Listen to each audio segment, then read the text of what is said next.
अभी आपने कहा कि कृष्ण नाम का लेके आपको कोई कष्ट नहीं मिलेगा, राइट? अगर आप कृष्ण के शरण में जाते हैं तो आपको कोई कष्ट नहीं होगा, या जीवन में कोई कष्ट आने वाला है तो कृष्ण खुद हरण कर लेंगे। हमने ये तो नहीं कहा कि कष्ट नहीं आएगा। आपने ये कहा था कि अगर आप कृष्ण नाम लेते हैं तो 100% गारंटी कि अगली योनि आपको इंसान की मिलेगी, मनुष्य का मिल जाए। जी, ये गारंटी कैसे लेते हैं आप? स्वल्पम क्या है? स्वल्पम ही अपि यस्य धर्मस्य त्रायते महतो विहार। भगवान गीता में इसलिए कह रहे हैं कि अगर थोड़ा सा भी आप इस मार्ग में बढ़ेंगे, बड़े से बड़े खतरे से बच जाएंगे कि कम से कम आपको मनुष्य जीवन तो प्राप्त होगा। शुचि नाम सुमताम गेहे योग भ्रष्ट भी जायते। तो भगवान गीता में ये कहते हैं अगर आप भक्ति पूरी भी नहीं कर पाते, थोड़ा सा भी कर लेते हैं भक्ति, तो क्या होगा? आपको ब्राह्मण परिवार में जन्म मिल जाएगा, धनी परिवार में जन्म मिल जाएगा, अच्छे घराने में जन्म मिलेगा और दोबारा भक्ति करने का अवसर प्राप्त होगा। और अगर मैं भक्ति ना करूँ तो? हाँ जी, अगर मैं भक्ति ना करूँ तो मुझे भक्ति ना करो तो कर्म के अनुसार चलना पड़ेगा। फिर कर्मणा देव नेत्रेण जंतुर्देहो भवते। मेरे एक जानने वाले हैं, पिछले 10 साल से वो डिवोटी हैं यहीं के, ठीक है? अभी 6 महीने पहले उनकी फादर की डेथ हुई थी। ओके, तो ये कृष्ण भगवान ने ये जो कष्ट उनको दिया, क्यों दिया? वो तो 10 साल से इनके डिवोटी थे। हमने तो बोला ही नहीं कि आप कृष्ण भक्त बनते तो कष्ट नहीं आएगा, हमने नहीं कहा ये। कल के मैं क्लास में गई थी, नहीं, हमने नहीं कहा ये कि कृष्ण भक्ति अगर करेगा कोई कष्ट नहीं आएगा। उसको कष्ट आएगा, कष्ट करने की जो सहन करने की दृष्टि बदल जाएगी। जैसे कि एक व्यक्ति जो है सड़क पे जा रहा है और साथ रास्ते में बैरियर्स हैं, स्पीड ब्रेकर्स हैं, तो एक व्यक्ति ठेले में जा रहा है, दूसरा व्यक्ति मर्सिडीज में जा रहा है। तो मर्सिडीज में जा रहा है, वो भी उसी सड़क से जा रहा है, झटके उसको कम लगते हैं। कहने का मतलब यह है कि कष्ट जो है भक्तों के जीवन में भी आता है, सहन करने की शक्ति भगवान देते हैं। यानी कि जहां पे पांव कटना होता है वहां पे सुबह चुभती है केवल आपको। तो कष्ट तो आएगा ही आएगा, ऐसा कभी ना सोचें कि हम कृष्ण भक्ति में लग गए तो हमारे जीवन में कोई कष्ट नहीं आएगा। इनफैक्ट भक्त तो प्रार्थना करते हैं भगवान से कि हमें और कष्ट दीजिए। विपदा संता ता शाश्वत तत्र तत्र जगत गुरु भवद दर्शनम स्याद पुनर्भव दर्शनम। आप कुंती महारानी कह रही हैं आप हमें और कष्ट दीजिए, और कष्ट दीजिए, और कष्ट दीजिए, क्योंकि आप अगर कष्ट देंगे तो आप ही का स्मरण करेंगे। अब आपका स्मरण करने का मतलब यह है दोबारा जन्म मृत्यु जरा व्याधि के संसार में दोबारा नहीं आना पड़ेगा।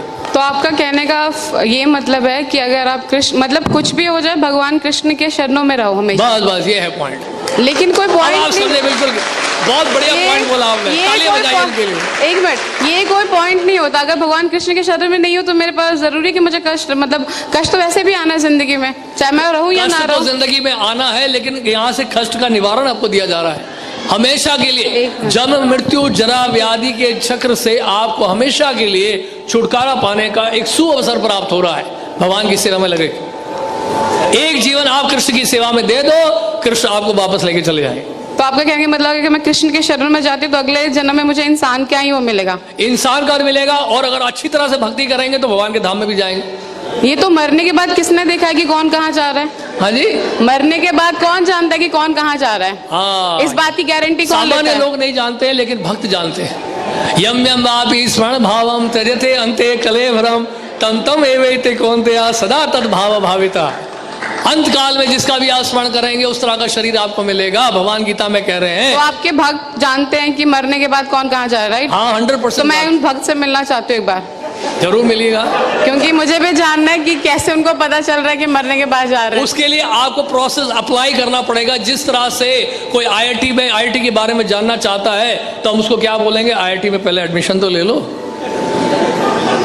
आईआईटी में जो सिलेबस उसको तो फॉलो कर लो, वहाँ के प्रोसेस को तो फॉलो कर लो, वहाँ के रूल्स एंड रेगुलेशंस को फॉलो कर लो। इट्स अ काइंड ऑफ फोर्समेंट कि आप किसी को फोर्स कर रहे हैं कि जबरदस्ती आप हम किसी को फोर्स नहीं कर रहे हैं, आपकी इच्छा आप आइए, नहीं इच्छा मत आइए। यथा इच्छसि तथा गुरु भगवान गीता में कहते हैं। भगवान क्या कहते हैं, किसी ने सुना तो नहीं है ना? भगवान कृष्ण गीता में 18वें अध्याय में कह रहे हैं। भगवान, एक मिनट, ये सिर्फ आपने बुक प्रिंटेड पढ़ा है, किसी ने पर्सनली सुना है भगवान को? पर्सनली किसी ने भी नहीं सुना है। जिस तरह से 2 + 2 4 आपने अपने टीचर से सुना, उन्होंने अपने टीचर से सुना, हमने अपने गुरुदेव से सुना। तो गुरुदेव,